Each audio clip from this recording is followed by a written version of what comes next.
All right, we're back at the property today. Last time we were working on clearing this field line for the fence. We've come back, we've took the pole saw, we've trimmed all the higher branches to where we feel we have sufficient clearance. We knocked down a couple trees that's gonna make excellent firewood. And now we're gonna be in the process of chipping up all this brush. So we're gonna walk over here and show a new addition. I just picked this up yesterday. So we got our old beat John Deere 455. It does have the auxiliary hydraulic outputs on the front. So this cart was set up for a John Deere garden tractor like this. So it actually uses the tractor hydraulics to lift up and dump. So I'm hoping this is gonna save a little bit of time. We can blow the chips right in here, back up to a pile, dump it out, come back, set it back up. So we're gonna get this set up and get chipping. All right, I wasn't sure how much we'd be able to fit into this cart because I didn't really measure the volume, but we were able to clear, if you look at the first part of the video, there was probably 10 to 15 feet worth of material here. We got it all chipped up in this first cart, so we should be looking pretty good. We're gonna work our way down the line and get this one dumped out. All right, we've been doing good running along this fence line, getting all the brush chipped up and all the limbs, and we have this old rock pile here. And I used the forks from the tractor to pick a couple, and actually there's a lot more rock here than what I had thought. So what we also found, we just stepped across is some old runs of barbed wire. So it wasn't really uncommon to find, rocks laying across the edge of the field. This used to be plowed, decades ago. So they would throw all the rocks in a pile and find the old line. So you got to be careful when you're putting your fencing in and when you're doing any work on your property line. You might run across this stuff and you never know how much you're going to find. We've already pulled out probably 40 feet worth of this stuff, and luckily it's kind of just all been pieces like this. So we're able to go through, pull that out, and I lost track of that second piece that I had. But we're going to get in here, drag all this barbed wire up. We're going to use we've got the pallet forks real narrow, so we're just going to come through, kind of flip them up out of the ground and find a spot on the property where we can move them once and not have to deal with them again. So we're going to get working at that and continue down this line, chipping up this brush. We're just getting this trailer loaded up, so we're going to put the last piece in. See how this trailer unloads.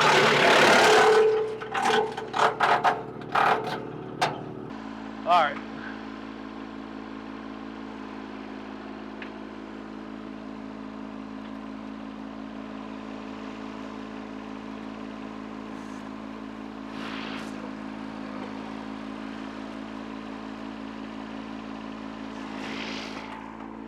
Well, it's just getting hung up a little bit.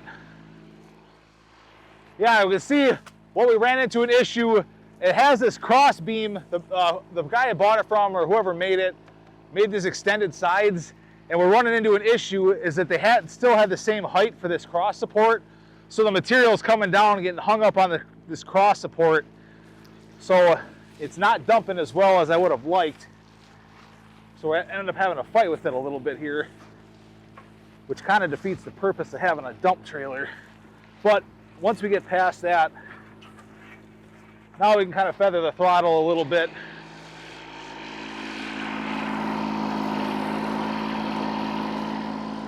And get it unloaded. So it looks like we're gonna have a little bit of work to do with maybe making some modifications to the way that, that this thing works. You can see the hydraulics work really nice. Like that works pretty slick. We'll run this down a little bit. The hydraulics work nice. I'm glad that we don't need a separate power unit or batteries and pumps and all the rest of the stuff. But I think what we're gonna have to do is do a little bit of modification and take this support piece and have it has to be the same height as the material that it's holding. So this is gonna have to be welded up in a cross, and then we're gonna have to make the pivot. So the same issue we're gonna have is that the pivot for this for the dump here isn't up higher. We're gonna run into the same issue where the material is gonna be banging into the top. So we're gonna have to extend this up, and I almost think it does hold quite a bit of a material as we're chipping, but it'd be nice to run a little bit longer. So with running this mulch, it doesn't weigh that much. So I think I'm gonna have to buy a sheet of steel, make this taller, and even cut the front out and extend that out a little bit longer, because we've got plenty of tongue room. And for the lift capacity, we should be fine all day to maybe make it 2 foot longer. So then we can even load it with the tractor bucket for the mulch, because the main purpose of this is to move mulch. We're not moving rocks and dirt. We have the tractor for that.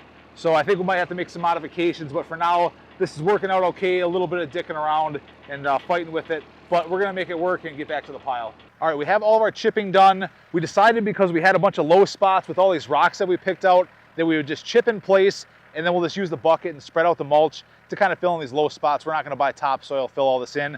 So we got the last load of rocks to go. We kind of got a little rock wall going on that extends on the property line with what was already here. So we're gonna go down, dump that out, finish up a rock wall, and do a little bit of dirt work at the end of the day.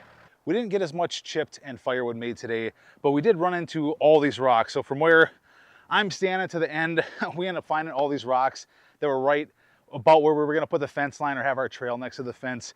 So we did have to take some time to get these dug out. And we thought, because we already have an existing rock pile here from before, that the easiest thing to do, this is right on the property line. We did give ourselves quite a bit of room to maintain the trees that are growing over from where the fence is gonna be. So we thought, put this right on our side of the property line, extend this out with what was already here. We don't have to worry about moving it again, and it'll look nice.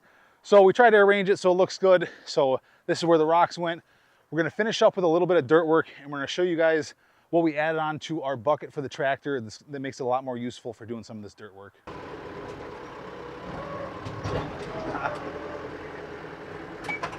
Found another rock in there.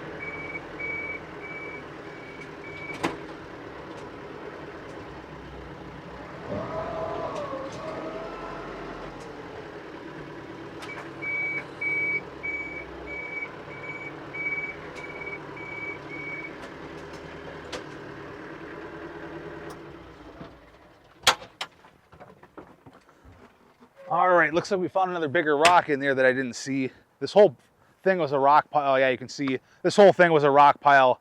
We picked out the big ones, but I should have known they threw the small ones in there. So we're gonna have to sort through this. We'll get some of the sod out of here. Oh yeah, there's that bigger rock in there. What I wanted to show you guys, you can see how well that dug the dirt up. I bought this, BX Expanded is the company. This is their Piranha tooth bar. Super easy install.